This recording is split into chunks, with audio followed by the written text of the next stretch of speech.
Ya, mari kita doa. Tuhan, terima kasih untuk kesempatan kami akan belajar firman-Mu. Tuhan, tolong kami supaya kami juga bisa memahami akan firman-Mu walaupun secara umum Tuhan, tetapi kami rindu kami juga boleh mengerti firman-Mu. Ini doa kami, dalam Yesus kami ucap syukur. Amin. Ya, saya akan share screen ya. Hari ini kita akan belajar tentang kitab Ibrani ya. Bentar, saya. Oke. Ya.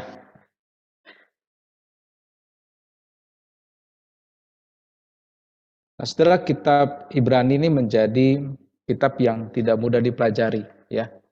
Karena penulisnya itu tidak diketahui, maksud dan tujuan suratnya juga tidak terlalu jelas. Jadi memang kalau sudah baca kitab Ibrani ini memang menjadi kitab yang tidak mudah ya. Kalau kitab yang lain penulisnya jelas, tujuannya jelas dan maksudnya jelas ya, tetapi ini memang tidak mudah. Nah, cuma yang menarik adalah surat Ibrani ini adalah surat yang syarat dengan nuansa perjanjian lama ya. Jadi bicara tentang imam, bicara tentang korban gitu ya. Jadi ini nuansa cukup dalam ya, berkenan dengan perjanjian lama, termasuk ada nama-nama tokoh-tokoh dari perjanjian lama yang disebutkan di dalam kitab Ibrani ini. Nah, saudara, berkenaan dengan kepenulisan, sekali lagi memang sulit menentukan siapa yang menulis kitab Ibrani. Ya, nah ada ungkapan begini, tentang siapa yang menulis surat Ibrani hanya Allah yang tahu dengan pasti. Saudara bayangkan ya. Jadi karena surat ini tidak jelas siapa yang menulis, maka dia mengatakan hanya Allah yang tahu dengan pasti. Ya, sama seperti angkot begitu ya. Nah, dikatakan kalau dia belok itu yang tahu supir sama Tuhan begitu ya. Nah, dalam hal ini Ibrani itu sulit sekali. Nah, memang saudara di dalam penulisan ini ada usulan-usulan berkenaan dengan kepenulisan. Jadi para penafsir mencoba melihat, mempelajari dari bentuk tulisan, dari apa yang pernah disampaikan atau dilihat dari isinya, itu ada beberapa usulan-usulan tentang penulis ini. Nah, yang pertama saudara, ada yang mengusulkan penulisnya itu ada Paulus. Ya, kenapa Paulus? Karena garis besar itu kelihatannya mirip dengan Paulus, surat-suratnya ya. Termasuk di belakangnya itu ada penutupnya begitu. Jadi mengatakan itu Paulus. Nah, saudara, tetapi juga ada yang mengatakan bahwa siapa saudara itu Barnabas. Penat.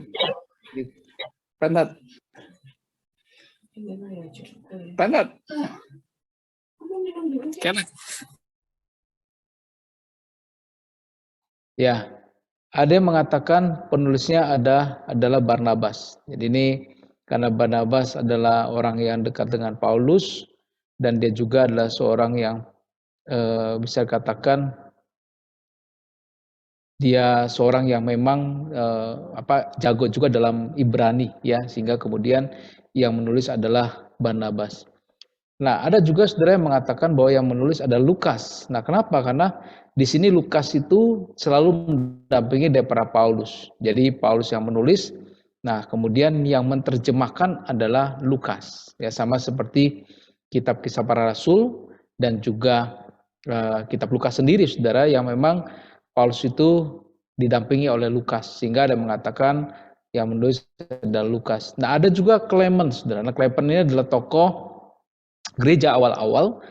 Nah, jadi kenapa diduga Clement dari Alexandria ini yang menulis, saudara? Karena di situ dikatakan karena Clement ini menulis juga surat ya yang mirip dengan Ibrani begitu ya. Memang surat Clement tidak masuk dalam kanon, tetapi apa yang ditulis oleh Clement ini sangat mirip begitu ya dengan Ibrani, sehingga diduga sebenarnya Clement yang menulis daripada surat Ibrani ini.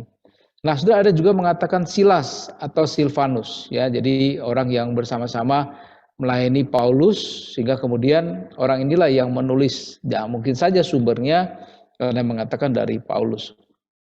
Ada juga Apolos. Kenapa Apolos? Karena kita tahu di dalam perjanjian di dalam Kisah Para Rasul, Apolos ini sangat jago di dalam perjanjian lama.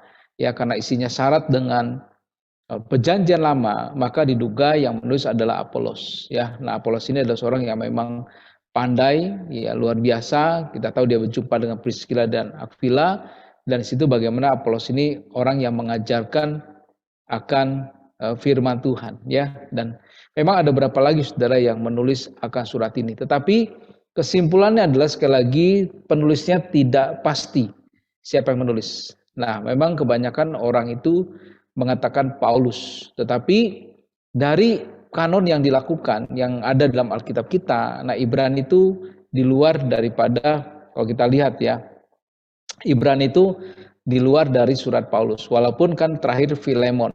Nah, tapi Ibrani itu tidak masuk dalam surat-surat yang ditulis oleh Paulus. Itu catatan di dalam, kalau kita lihat di dalam kanon kita, ya, karena Ibrani sampai Yudas itu masuk dalam surat-surat umum.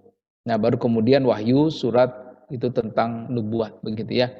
Nah, jadi kalau kita lihat di dalam catatan Alkitab juga jelas di sini, Ibrani juga tidak dimasukkan dalam surat-surat Paulus, ya. Tetapi ada beberapa tokoh-tokoh yang memang menduga daripada Paulus. Tetapi setelah kesimpulan memang tidak ada kejelasan siapa yang menulis daripada surat ini. Nah, sekarang siapa penerima atau pembaca daripada surat ini? Atau kita juga waktunya. Nah, setelah penerima surat ini diduga adalah orang-orang Kristen, gitu ya, orang-orang Kristen Yahudi, saudara. Jadi kurang Kristen ya. Orang-orang Kristen Yahudi yang diduga ada di Roma yang sedang mengalami penganiayaan. Ini cuma memang dugaan, ya, karena ini surat ini memang ditujukan kepada orang Yahudi Kristen yang sudah jadi orang Kristen, tetapi memang ini ada di perantauan, ya, tidak jelas kemana. Tetapi surat ini adalah surat yang ditujukan untuk menguatkan mereka karena mereka mengalami penganiayaan. Nah, kapan surat ini? Nah, secara umum para sarjana itu atau orang-orang yang belajar akan kitab Ibrani ini, saudara, itu lebih menunjuk kepada tahun 60-an, ya, akhir daripada tahun 60-an, sekitar 67 sampai 69. Dan ini diperkirakan sebelum kehancuran Bait Suci tahun 70-an. Ya, ada berapa tafsiran, ada berapa mungkin alternatif begitu ya, tetapi di sini yang rata-rata ini diduga sebelum Bait Suci itu hancur di tahun 70-an, ya. Nah, tujuannya apa surat ini, saudara, ditujukan? Ya, untuk apa begitu ya, maksud daripada surat Ibrani ini disampaikan. Nah, surat Ibrani ditulis kepada orang-orang Kristen Yahudi yang sedang mengalami penganiayaan dan keputusasaan. Ya, kalau sudah perhatikan di dalam bagian firman Tuhan, di sini bahkan mereka tuh bisa murtad. Murtad kenapa? Karena mereka mengalami penganiayaan, keputusasaan. Ya, kita tahu juga ketika kerusuhan terjadi di negara kita, banyak orang-orang Kristen yang mengaku begitu ya, dan banyak yang menyangkal. Dan di sini memang ujian daripada iman. Nah, kalau kita lihat makanya contoh di dalam Ibrani ini, Ibrani 10, Ibrani 11 gitu ya, kemudian apalagi Ibrani 11, contoh-contoh tokoh-tokoh yang ada dalam Alkitab maupun dalam gereja itu yang ditampilkan sebagai orang-orang yang setia, ya. Bahkan kalau kita lihat gergaji atau begitu ya, walaupun mereka dihadapkan kepada itu, mereka adalah orang-orang yang setia, ya. Jadi kalau kita lihat di sini, mereka dilempari, mereka digergaji, dibunuh dengan pedang, mereka mengembara dengan berpakaian kulit domba dan kulit kambing sambil berita kekurangan, kesesakan dan siksaan, begitu ya. Jadi mereka ini luar biasa dan mereka juga disiksa, mereka mengalami tantangan dalam kehidupan mereka. Nah, inilah orang-orang yang memang telah Tuhan izinkan mengalami pergumulan, penganiayaan, dan ini boleh menjadi contoh teladan bagi jemaat yang menerima akan surat ini. Nah, surat ini juga, saudara, penulis itu memperingatkan orang Kristen Yahudi agar jangan murtad dan kembali kepada Yudaisme. Jadi, saudara, kalau saudara baca dalam kitab Ibrani ini cenderung memang murtad ini di mana. Jadi ini seringkali kembali kepada agama Yahudi. Jadi kalau sudah belajar dalam Kisah Para Rasul, maka orang-orang Kristen Yahudi itu juga ditekan oleh orang Yahudi itu sendiri.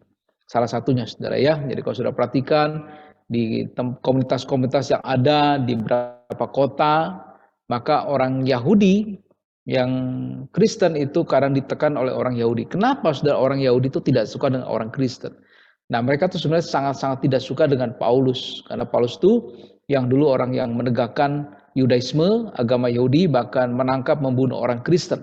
Tapi kemudian ya bertobat, artinya kemudian malah mendukung kekristenan. Sehingga kalau sudah kita pernah pelajari dari kisah para rasul, ketika Paulus memberitakan Injil selalu saja diganggu oleh orang Kristen, orang Yahudi, begitu ya. Nah, jadi orang-orang Kristen Yahudi juga ditekan. Nah, sehingga kemudian kalau kita lihat dalam bagian firman Tuhan, ini tekanan-tekanan bisa membuat mereka ini balik ke Yudaisme. Atau mereka berpikir, ternyata jadi Kristen tidak ada harapan, tambah susah, mendingan jadi orang Yahudi, tetap memegang agama Yahudi, Yudaisme. Ya, sehingga kalau kita lihat dalam bagian firman Tuhan ini sebenarnya gambaran, nanti kita lihat ya detailnya ya. Bagaimana gambaran kitab Ibrani ini sebenarnya menunjukkan bagaimana superioritas, artinya sebenarnya kekristenan itu lebih baik daripada agama Yahudi, begitu ya. Kekristenan itu the best, menjadi jawaban daripada agama Yahudi, begitu. Nah, kemudian ketiga, penulis berusaha memperkuat iman mereka kepada Kristus dengan menjelaskan pernyataan Allah dan penebusan dalam Yesus Kristus. Jadi ini diperjelas, dipertegas di dalam bagian ini, ya. Kalau sudah belajar dari kitab Ibrani ini, maka jelas ini juga memperkuat iman, bicara tentang iman, keyakinan mereka, supaya mereka itu tidak lari menyangkal iman mereka kepada Tuhan. Nah, saudara, kita lihat garis besar daripada surat Ibrani ini, ya. Kalau sudah lihat di dalam Ibrani ini, saudara. Nah, saudara, yang pertama jelas dikatakan, bagian yang pertama adalah yaitu tentang superioritas Kristus, begitu ya. Jadi bagaimana Kristus itu lebih tinggi dari hal-hal yang nanti kita lihat, begitu ya. Tetapi di sini kalau kita lihat bagaimana Kristus itu adalah Allah yang menciptakan langit dan bumi, Allah yang besar dan Allah yang memang berdaulat atas apapun. Nah, kalau kita lihat di dalam pasal pertama ayat 1 sampai 3, maka di sini dikatakan bagaimana superioritasnya Kristus atas para nabi. Kalau kita lihat dikatakan pada zaman dahulu Allah berulang kali berbicara kepada nenek moyang kita melalui perantara nabi-nabi. Ya, tapi pada akhir ini ia telah bicara dengan perantara anaknya, gitu ya, yang telah ia tetapkan sebagai yang berhak menerima segala yang ada. Oleh dia Allah telah menjadikan alam semesta, ia adalah cahaya kemuliaan Allah dan gambar wujud Allah dan menopang segala yang ada dengan firman yang penuh kekuasaan. Jadi kita lihat sini awalnya para nabi, tapi para nabi juga gagal. Nah, tapi di sini dikatakan akhirnya Kristus yang datang dalam dunia. Siapa Kristus? Kristus adalah anak Allah. Kristus adalah cahaya kemuliaan Allah, gambar wujud Allah. Dikatakan dia juga menciptakan, gitu ya. Dia kemudian duduk sebelah kanan Allah, dia juga yang memerintah, ya. Nah, kemudian juga dia juga superioritas, artinya lebih tinggi daripada malaikat. Ini ayat yang keempat berkata demikian. Jauh lebih tinggi daripada malaikat-malaikat. Sama seperti nama yang dikaruniakan kepadanya, jauh lebih indah daripada nama mereka, ya. Saudara, ini luar biasa, saudara. Kalau kita lihat lebih tinggi, gitu ya. Jadi ini jelas bicara tentang dia adalah Allah. Dia bukan dia malaikat, ya. Dia adalah Allah. Allah menciptakan dan lebih tinggi daripada malaikat. Kenapa? Karena malaikat diciptakan oleh Allah. Bahkan dikatakan walaupun nama-nama malaikat itu indah, tetapi nama Kristus lebih indah. Ya, bukan bicara tentang nama itu sendiri, tapi maknanya Yesus itu yang terindah. Karena Yesus itu berarti Allah yang menyelamatkan manusia daripada dosa. Jadi nama yang berkuasa, nama yang ajaib, nama yang luar biasa. Nah, saudara, kalau kita lihat dalam bagian firman Tuhan di sini dijelaskan bagaimana di dalam pasal 2 ayat 1 sampai 18 itu diceritakan tentang dengan malaikat, gitu ya, lebih tinggi daripada malaikat. Jadi kalau kita lihat bagaimana malaikat-malaikat itu ada ciptaan Tuhan, walaupun kadang manusia itu menganggap malaikat luar biasa, tapi ternyata malaikat itu hanya ciptaan Tuhan dan Allah yang lebih tinggi daripada semuanya, ya. Kalau kita dalam bagian firman Tuhan ini. Nah, selanjutnya juga, saudara, yaitu superioritas atas Musa. Nah, ini menarik, saudara, ya. Musa diangkat sebagai tokoh, gitu ya. Nah, dikatakan jelas dalam perikop yang kita baca dalam pasal 3, Yesus lebih tinggi daripada Musa, dari Musa.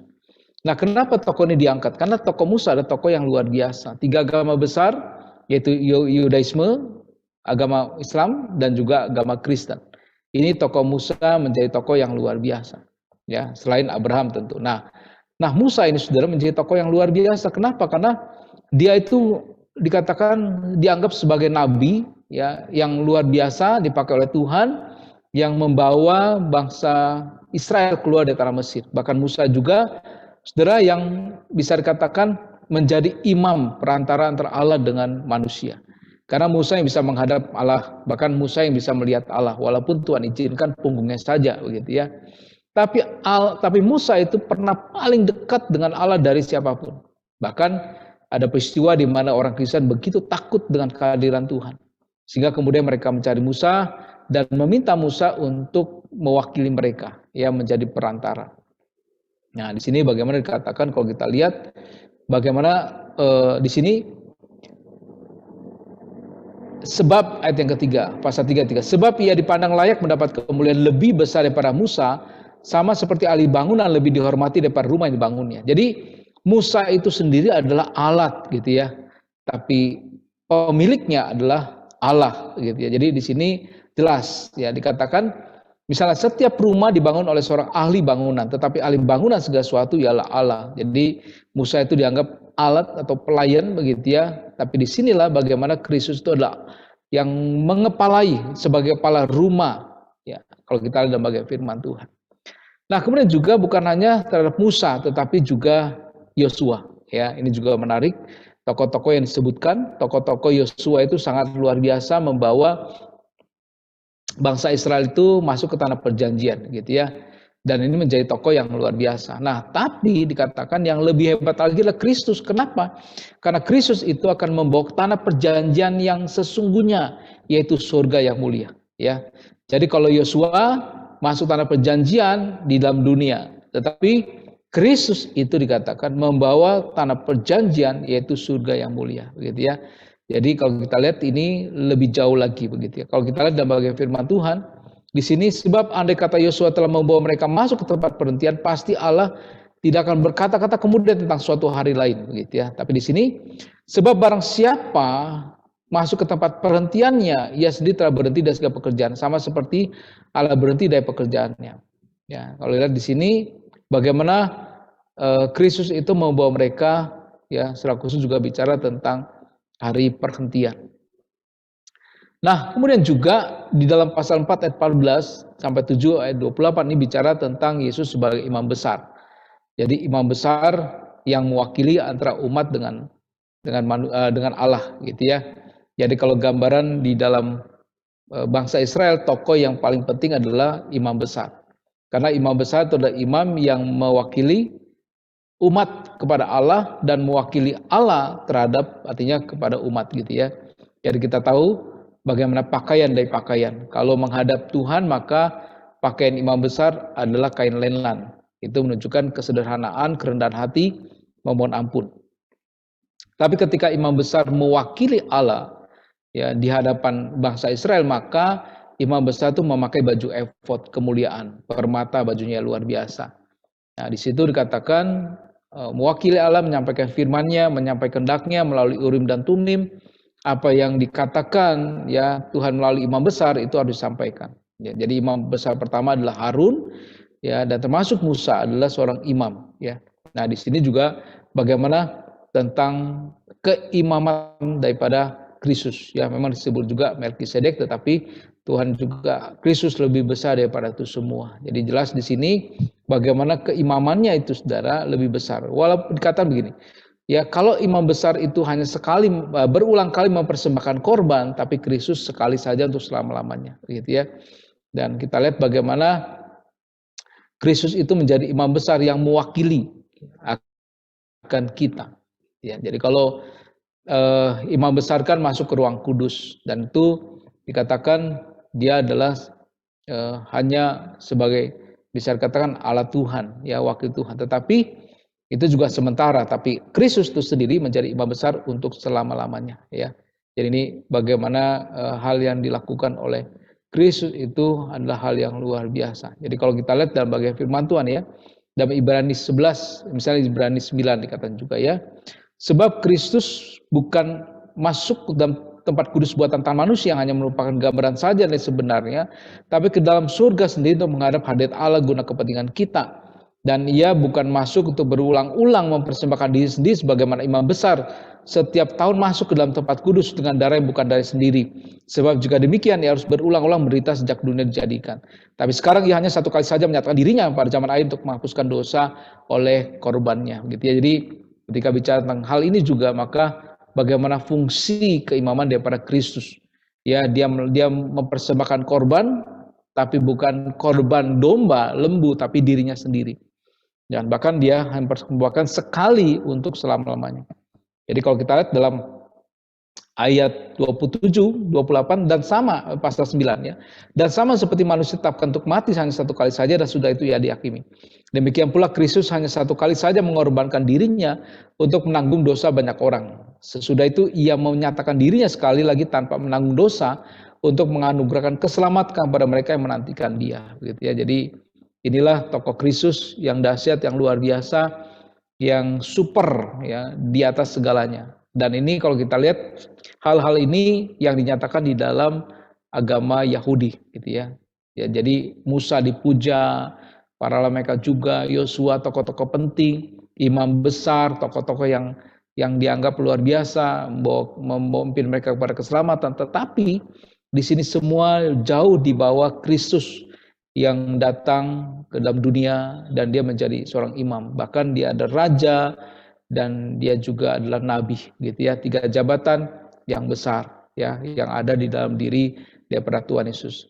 Nah, selanjutnya Saudara kemudian bicara tentang apa Saudara? Yaitu bicara tentang nasihat untuk bertekun. Jadi ini mulai ke arah praktisnya. Setelah ada Kristus, maka kemudian ini adalah bicara tentang bagaimana mempraktekkan hidup di dalam Tuhan. Jadi kalau kita membaca dalam pasal 10 ayat 19 berkata demikian. Jadi saudara-saudara, oleh darah Yesus kita sekarang penuh keberanian dapat masuk ke dalam tempat kudus. Karena ia telah membuka jalan yang baru dan yang hidup bagi kita melalui tabir yaitu dirinya sendiri. Dan kita punya seorang imam besar sebagai kepala rumah Allah. Jadi kalau kita baca 3 ayat ini menjadi sebuah kesimpulan dari apa yang disampaikan penulis ini dari pasal pertama sampai pasal yang 10,5 gitu ya. 10 ayat 18. Jadi katakan jadi saudara-saudara oleh darah Yesus kita sekarang penuh keberanian. Jadi dulu begitu ya imam besar yang mewakili kita. Dulu begitu ada tabir. Tapi sekarang kita tuh ada imam besar yaitu Yesus begitu ya. Ini dipertegas oleh penulis Ibrani. Nah, ayat 22 mulai masuk ke dalam aplikasinya. Karena itu katanya ya, marilah kita menghadap Allah dengan hati yang tulus ikhlas dan keyakinan iman yang teguh. Oleh karena hati kita telah dibersihkan dari hati nurani yang jahat dan tubuh kita telah dibasuh dengan air yang murni. Nah, mulai dari ayat ini Saudara, dari ayat 22 ini mulai masuk aplikasi. Ya, banyak praktek ya dilakukan yang diharapkan, nasihat. Ya, misalnya marilah kita memperhatikan supaya kita merendam kasih dan pekerjaan baik. Kemudian juga jangan kita menjauhkan diri dari pertemuan ibadah kita dan selanjutnya begitu ya. Jangan kita sengaja berbuat dosa. Ya, dan seterusnya begitu. Jadi mulai ini bicara tentang hal-hal yang tentang keselamatan gitu ya. Jadi ketika kita sudah menerima keselamatan, maka kita harus mengisi keselamatan itu dengan serius begitu ya. Jadi bagaimana kita punya kesungguhan, punya hidup yang benar-benar menunjukkan jangan sampai kita tuh menghina daripada Kristus. Ya kalau kita lihat sini betapa lebih beratnya hukuman yang harus dijatuhkan atas dia yang menginjak-injak anak Allah, yang menganggap najis darah perjanjian, yang menguduskannya dan yang menghina roh kasih karunia. Jadi tidak boleh kita sembarangan. Ya ketika kita menerima anugerah Tuhan itu kita maka hidup dengan keseriusan. Kemudian juga bicara tentang iman gitu ya. Jadi ketika ini menjadi nasihat supaya mereka tetap teguh dalam iman. Nah kita lihat kemudian iman ini diawali dengan kesaksian orang-orang yang luar biasa begitu ya. Jadi kalau kita lihat bagaimana ada definisi iman dalam pasal 11 ayat 1, kemudian juga ada kesaksian-kesaksian yang dilakukan ya, ada kesaksian Habil yang pertama, kemudian ada Henok, Nuh, Abraham dan seterusnya tokoh-tokoh ini. Ya, sampai 11 ayat yang ke-40 ya. Dan kemudian kalau kita lihat di sini dia juga mengatakan, penulis juga mengatakan ayat 32, dan apakah lagi yang harus aku sebut? Sebab aku akan kekurangan waktu. Apabila aku hendak menceritakan tentang Gideon, Barak, Simon, Yefta, Daud, Samuel dan para nabi. Ya, dan selanjutnya begitu ya, bagaimana dengan iman, melakukan kerajaan-kerajaan, mengamalkan kebenaran, memperoleh apa yang dijanjikan, menutup mulut singa-singa, ini Daniel. Memadamkan api yang dahsyat, ini kan kita lihat bagaimana tokoh-tokoh yang luar biasa ya, seperti Sadrak, Mesak dan Abednego itu mereka punya iman yang luar biasa, mereka berani masuk ke perapian walaupun resikonya mengalami kematian. Tapi mereka tetap setia untuk bisa menghadapi tantangan. Ya, di sini juga mereka luput dari panah pedang, berkekuatan, kelemahan, kuat dalam peperangan. Ya, kemudian kita lihat bagaimana diejek, didera, dibelenggu, dipenjara, dilempar, digergaji, dibunuh, gitu ya. Dan jadi luar biasa. Tapi yang luar biasa dikatakan bahwa orang-orang ini tidak sia-sia. Ya dikatakan, dan mereka semua tidak memperoleh apa yang dijanjikan itu, sekalipun imam mereka telah memberikan kepada mereka suatu kesaksian yang baik. Jadi maksudnya bicara tentang apa? Yaitu sebenarnya bukan dalam dunia. Ya, kalau kita 38 bicara begini, dunia ini tidak layak bagi mereka.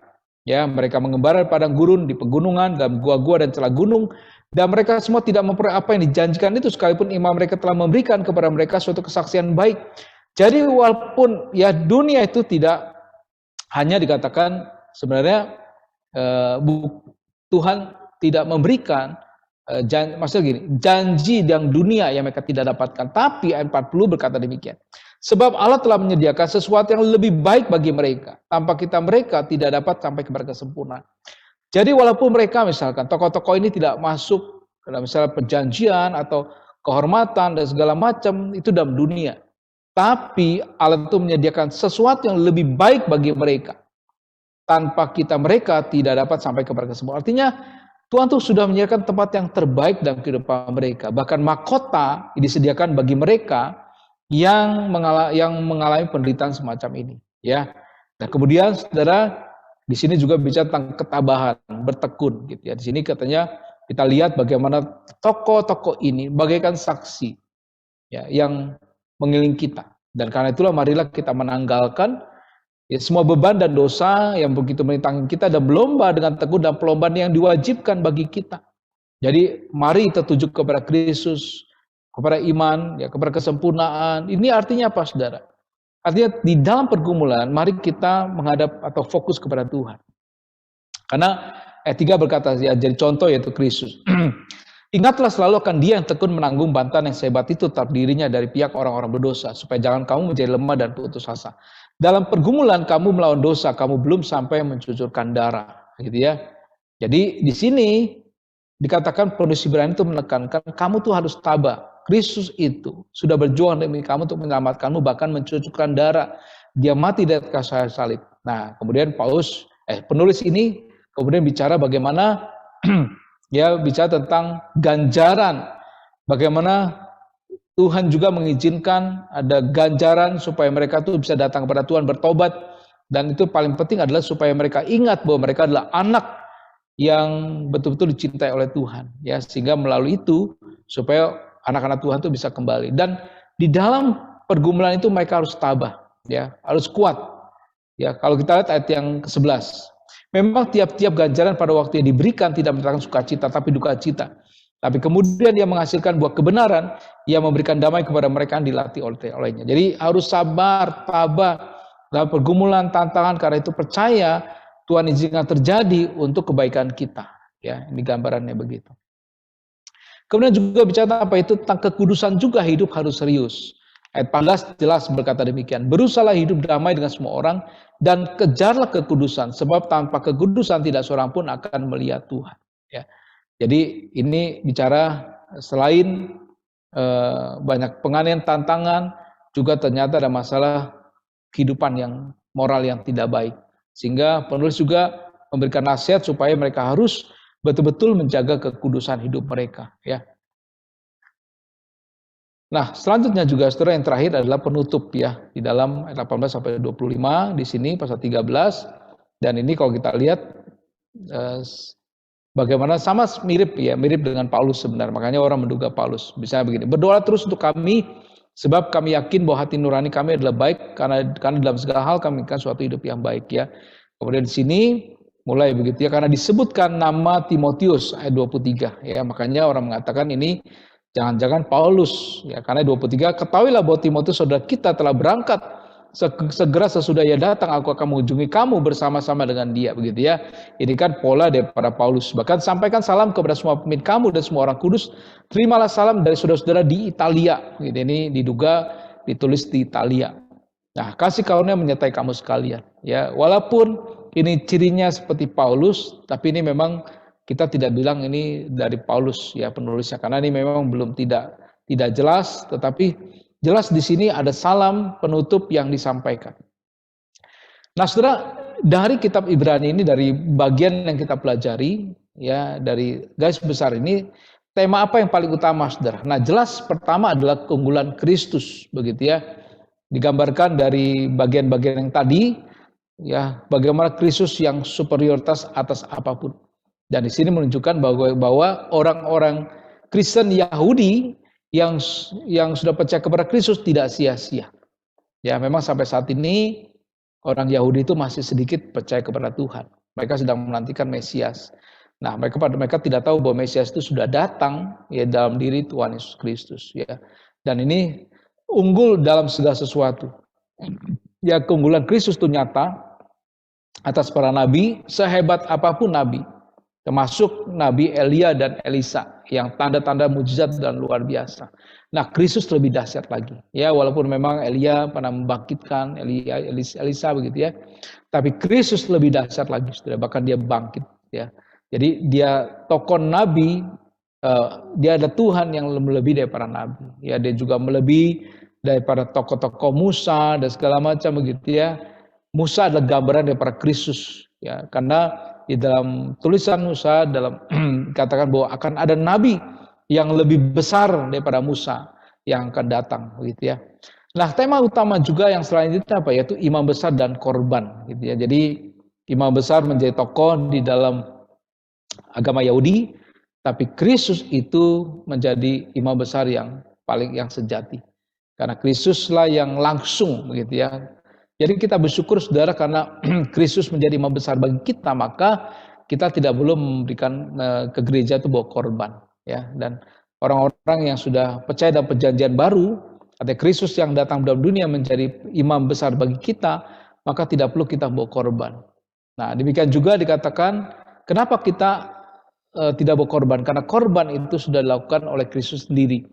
Dia menjadi korban untuk sekali dan selama-lamanya ya.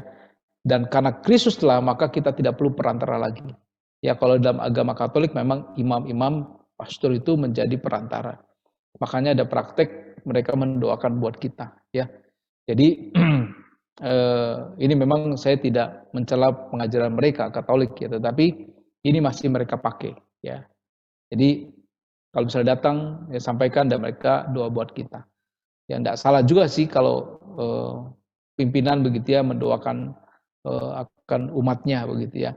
Nah, tapi itu masih ada perantara. Misalnya juga ada orang suci gitu ya.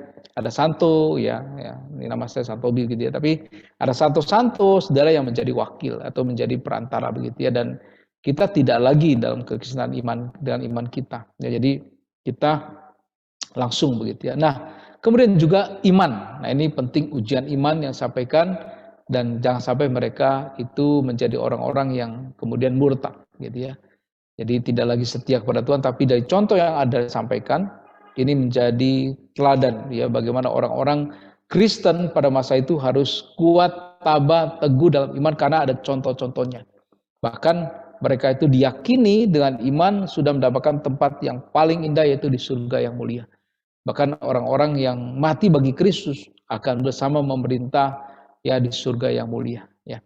Nah, saudara, aplikasi bagi kita apa, saudara? Yang pertama adalah percaya bahwa Tuhan Yesus yang dipercaya adalah Allah yang berkuasa dan berdaulat atas apapun. Jadi superioritas Kristus itu atas apapun, dan dia berkuasa berdaulat atas apapun. Jadi kita yang percaya dalam Kristus itu yakin bahwa Tuhan kita adalah yang kita percaya adalah Allah yang luar biasa. Ya, jadi jangan diragukan. Nah, yang kedua adalah sebagai orang percaya kita harus tetap teguh dalam iman walaupun harus menghadapi pergumulan hidup. Nah, ini saudara yang memang tidak mudah kita hadapi, tetapi jemaat ini pun saudara menghadapi yang sama. Nah, jadi di sini kita juga harus hati-hati, jangan sampai karena penderitaan, pergumulan hidup, kita menyangkal Kristus atau tidak percaya kepada Tuhan. Dan memang sebenarnya banyak contoh-contoh yang terjadi ya. Bahkan ada satu pendeta yang jadi ateis karena melihat burung ya pemakan daging itu sedang menunggu kematian seorang anak ya. Foto yang terkenal sekali, luar biasa. Ya, ketika dia lihat itu, dia melihat Tuhan itu tidak mengasihi manusia. Tuhan itu jahat. Kenapa Tuhan kasih penderitaan? Kenapa Tuhan kasih kejahatan. Ya, kalau Tuhan tuh makasih, mengapa demikian? Nah, saudara, dia sendiri menyangkali bahwa manusia itu adalah manusia yang berdosa. Sejak Adam dan Hawa jatuh dalam dosa, maka memang ciptaan Tuhan menjadi rusak. Sehingga ada penderitaan, ada dosa. Sebenarnya penderitaan dihadapi oleh manusia itu karena manusia sendiri yang berdosa. Ya, saudara, misalkan keluarga menjadi menderita ya karena mungkin ribut suami dan segala macam, istri begitu, itu kan karena dosa yang dilakukan baik suami atau istri sehingga kemudian menderita. Ya, kita ditipu orang karena dosa orang itu sehingga kita menderita. Bahkan kita sendiri melakukan kesalahan, kita bisa menderita. Jadi dosa itu sebenarnya penderitaan itu diakibatkan oleh dosa manusia. Nah, karena itulah sebenarnya tidak bisa juga dikatakan itu salah daripada Allah. Karena Allah menciptakan manusia, dunia ini begitu sempurna, begitu baik adanya. Ya, pada waktu Adam dan Hawa sebelum jatuh dalam dosa, hidup mereka sangat baik. Tapi ketika ada penderitaan, ketika jatuh dalam dosa, maka ada penderitaan, kesusahan. Tuhan katakan kepada Adam dan Hawa, engkau akan berkeluh kesah dalam mencari nafkah. Demikian juga dengan wanita, engkau akan mengalami kesakitan pada waktu bersalin, gitu ya, waktu engkau melahirkan. Jadi itu waktu jatuh dalam dosa langsung ada penderitaan yang Tuhan nyatakan kepada manusia. Ya, karena itulah saudara, ketika kita memang menghadapi pergumulan hidup, penderitaan, memang ini resiko. Artinya kita sebagai manusia mengalami pergumulan ini karena dosa, ya. Tapi secara iman kita harus percaya bahwa kita tuh dalam kehidupan kita punya Allah, ya. Jadi tidak membuat kita stres berat karena kita yakin bahwa Tuhan tuh ada bersama dengan kita, meneguhkan kita sebagai kembali, bahkan menyediakan tempat yang terbaik yaitu surga yang mulia, gitu ya.